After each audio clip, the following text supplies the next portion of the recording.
Dans le monde hyper connecté d'aujourd'hui, nos smartphones sont devenus des compagnons inséparables, nous offrant un accès instantané à un univers d'information, de divertissement et d'interaction sociale. Ils sont devenus des extensions de nous-mêmes, des outils indispensables pour naviguer dans notre quotidien. Si ces appareils présentent sans aucun doute de nombreux avantages, leur présence constante a engendré un problème insidieux, la dépendance au téléphone. Cette dépendance n'est pas seulement une question de temps passé sur l'écran, mais aussi de l'impact profond sur notre bien-être mental. Cette dépendance découle de la gratification instantanée qu'offrent nos téléphones, conditionnant nos cerveaux à rechercher des récompenses immédiates et à avoir du mal à se concentrer sur des tâches qui nécessitent une attention soutenue. Les notifications constantes et les mises à jour sans fin nous maintiennent dans un état de vigilance permanente. Chaque notification, message ou j'aime déclenche une poussée de dopamine, le neurotransmetteur du bien-être associé au plaisir et à la récompense. Cette réaction chimique dans notre cerveau est similaire à celle observée chez les personnes dépendantes de substances. Cette poussée de dopamine renforce le comportement qui consiste à consulter son téléphone, créant ainsi une puissante boucle de rétroaction qui nous maintient attachés à ces appareils. Plus nous recevons de notifications, plus nous ressentons le besoin de vérifier nos téléphones, renforçant ainsi cette habitude. Avec le temps, notre cerveau s'habitue à ce flux constant de dopamine, ce qui conduit à ce que certains experts appellent la dépendance à la dopamine. Cette dépendance peut altérer notre capacité à ressentir du plaisir dans des activités plus simples et moins stimulantes. Cette dépendance peut se manifester par de l'anxiété, de l'agitation ou de l'irritabilité lorsque nous sommes séparés de nos téléphones, ce qui nous pousse à les consulter encore plus souvent. Nous devenons prisonniers de nos propres habitudes numériques. Cet état de stimulation numérique permanent a des conséquences profondes sur notre capacité à nous concentrer et à nous engager dans un travail approfondi. Les interruptions constantes fragmentent notre attention et réduisent notre productivité. Notre cerveau, habitué à la rapidité du monde numérique, a du mal à s'adapter à des tâches qui demandent une attention soutenue, comme lire, écrire ou résoudre des problèmes. Les activités qui nécessitent une réflexion profonde deviennent de plus en plus difficiles à accomplir. L'attrait de la gratification instantanée affaiblit nos connexions neuronales associées à la concentration et à la réflexion profonde, nous laissant facilement distraits, agités et incapables de nous engager pleinement dans le monde qui nous entoure. Nous perdons la capacité de nous immerger dans des tâches complexes et de trouver du plaisir dans des activités plus lentes et plus réfléchies. À mesure que nous sommes de plus en plus liés aux superficialités du monde numérique, nous risquons de perdre notre capacité à naviguer dans les profondeurs de notre propre esprit et à nous engager dans le type de travail concentré qui conduit à un véritable épanouissement et à une croissance intellectuelle. Il est crucial de trouver un équilibre et de reprendre le contrôle de notre attention pour préserver notre bien-être mental et notre capacité à penser profondément. La recherche incessante de la gratification instantanée, alimentée par notre dépendance au téléphone, a donné naissance à une nouvelle catégorie d'individus, les dopaminergiques gâtés. Ces individus sont constamment à la recherche de la prochaine décharge de dopamine, ce qui les rend de plus en plus dépendants de leurs appareils numériques. Ces individus, habitués aux décharges constantes de dopamine que procure leur smartphone, présentent une capacité diminuée à différer la gratification et une sensibilité accrue à l'ennui. Ils trouvent difficile de se concentrer sur des tâches qui ne fournissent pas de récompenses immédiates, ce qui affecte leur productivité et leur bien-être général. Le monde extérieur à leurs écrans, dépourvu de la stimulation constante et des récompenses immédiates du monde numérique, leur apparaît terne et inintéressant.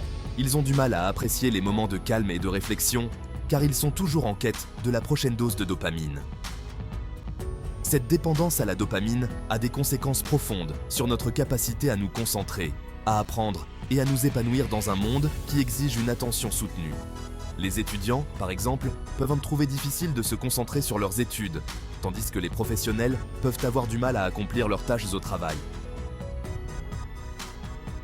Lorsque notre cerveau est habitué aux décharges constantes de dopamine que procurent nos téléphones, nous devenons moins aptes à nous engager dans des activités qui nécessitent une gratification différée, comme la poursuite d'objectifs à long terme, la maîtrise de nouvelles compétences ou la réalisation d'un travail approfondi. Cette incapacité à différer la gratification peut entraver notre développement personnel et professionnel. La capacité à différer la gratification est essentielle à la réussite dans tous les domaines de la vie, des résultats scolaires au progrès professionnel, en passant par les relations personnelles. Les individus qui peuvent attendre et travailler dur pour des récompenses futures sont souvent ceux qui réussissent le mieux. Cependant, l'individu dopaminergique gâté, habitué aux récompenses instantanées du monde numérique, peut avoir du mal à mobiliser la patience et la persévérance nécessaires à de telles entreprises. Ils peuvent abandonner facilement lorsqu'ils ne voient pas de résultats immédiats, ce qui peut les empêcher d'atteindre leurs objectifs à long terme. La simple idée de se lancer dans une tâche qui demande un effort soutenu et n'offre aucune récompense immédiate déclenche un sentiment d'ennui, d'agitation et un désir de trouver refuge dans la gratification instantanée de son smartphone. Cela peut rendre difficile l'accomplissement de tâches importantes et la réalisation de projets significatifs. Cela crée un cercle vicieux où plus nous nous adonnons à la gratification instantanée, plus notre cerveau est programmé pour la rechercher et moins nous sommes capables de nous engager dans des activités qui nécessitent une gratification différée. Ce cycle peut être difficile à briser car il est profondément ancré dans notre comportement quotidien. Ce cycle axé sur la dopamine a des conséquences considérables, non seulement pour notre bien-être individuel, mais aussi pour la société dans son ensemble. À mesure que de plus en plus de personnes deviennent dépendantes de la gratification instantanée, nous risquons de voir une diminution de la productivité, de la créativité et de la capacité à résoudre des problèmes complexes. À mesure qu'un plus grand nombre d'individus succombent à l'attrait de la gratification instantanée et à la boucle de rétroaction de la dépendance au téléphone, nous risquons de créer une génération mal équipée pour relever les défis complexes du XXIe siècle. Il est crucial de trouver un équilibre et de réapprendre à apprécier les moments de calme et de réflexion, loin de la stimulation constante de nos écrans. L'omniprésence des smartphones, associée à notre dépendance à la gratification instantanée qu'ils procurent, a déclenché une attaque silencieuse contre notre capacité à nous concentrer. Notre cerveau, constamment bombardé de notifications, de messages et de mises à jour, a du mal à filtrer les distractions et à maintenir son attention sur une seule tâche. Il a été démontré que la simple présence d'un smartphone à proximité diminue les performances cognitives, même lorsque l'appareil est éteint. Ce phénomène, connu sous le nom de « fuite des cerveaux », se produit parce que notre cerveau dépense constamment des ressources cognitives pour essayer de résister à l'attrait de la consultation de nos téléphones. Cette vigilance constante épuise nos réserves mentales, nous laissant avec moins de ressources disponibles pour nous concentrer sur la tâche à accomplir. Il en résulte une diminution de la capacité à travailler en profondeur, une baisse de la productivité et une sensibilité accrue aux erreurs.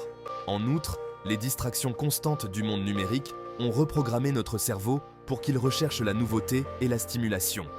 Notre capacité d'attention s'est réduite et nous sommes de plus en plus impatients face à des tâches qui nécessitent une concentration soutenue. Ce passage à un mode de pensée plus fragmenté et superficiel a des implications profondes sur notre capacité à apprendre, à résoudre des problèmes et à engager des conversations constructives. La capacité à se concentrer profondément est essentielle à la créativité, à l'innovation et à la croissance intellectuelle.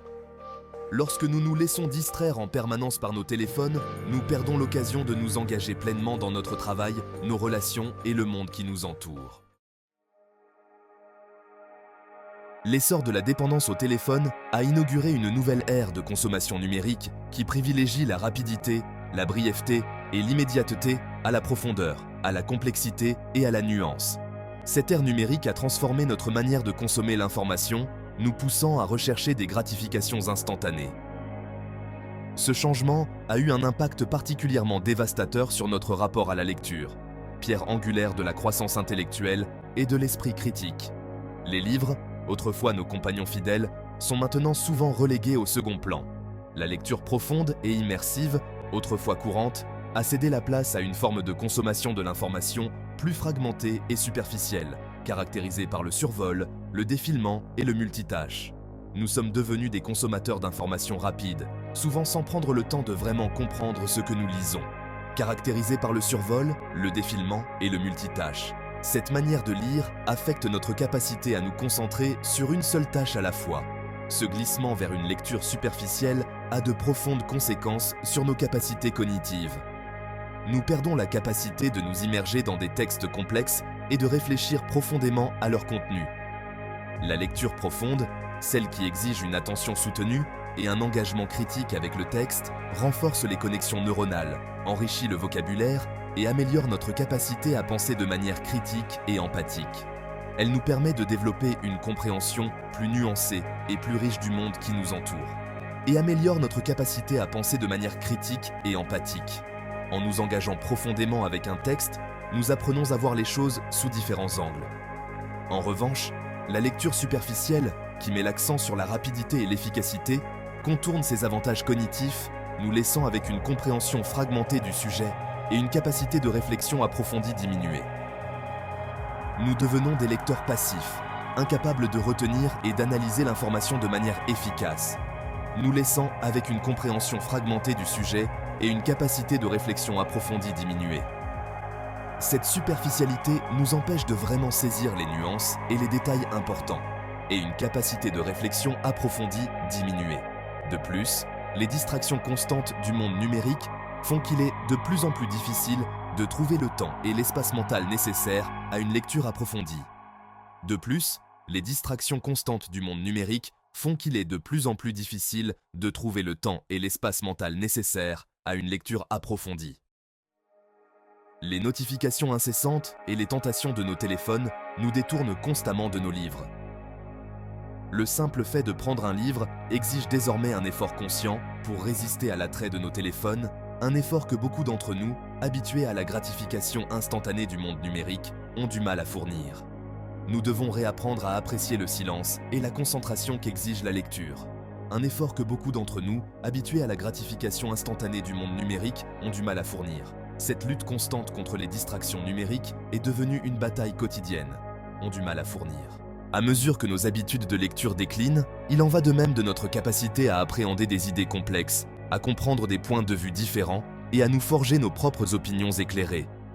Nous perdons la capacité de nous engager profondément avec des textes et de développer une pensée critique. À mesure que nos habitudes de lecture déclinent, il en va de même de notre capacité à appréhender des idées complexes, à comprendre des points de vue différents et à nous forger nos propres opinions éclairées. Nous devenons plus vulnérables à la désinformation, moins capables de penser de manière critique et moins aptes à engager un dialogue constructif. Il en va de même de notre capacité à appréhender des idées complexes, à comprendre des points de vue différents et à nous forger nos propres opinions éclairées. Nous devenons plus vulnérables à la désinformation, moins capables de penser de manière critique et moins aptes à engager un dialogue constructif, à comprendre des points de vue différents et à nous forger nos propres opinions éclairées. Nous devenons plus vulnérables à la désinformation, moins capables de penser de manière critique et moins aptes à engager un dialogue constructif, et à nous forger nos propres opinions éclairées.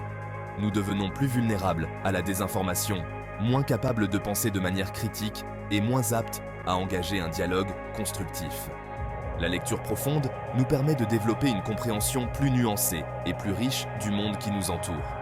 Nous devenons plus vulnérables à la désinformation, moins capables de penser de manière critique et moins aptes à engager un dialogue constructif.